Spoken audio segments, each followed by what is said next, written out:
Local news for Monday the 18th of November.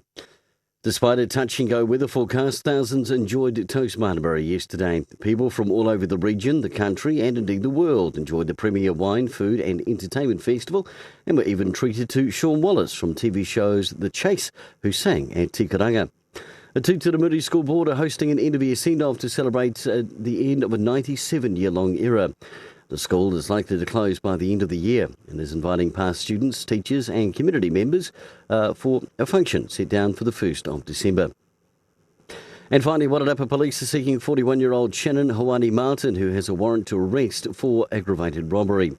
He is believed to be in the Lower North Island and it is described as having a large build and around 177 centimetres tall. He has very distinctive facial tattoos, however. He has been known to cover them up with makeup. And in sport, the Wairarapa men's cricket team had to settle for a draw against Taranaki at the weekend after rain forced play to be abandoned. Kia ora. For local news and sport, I'm Brent Gare.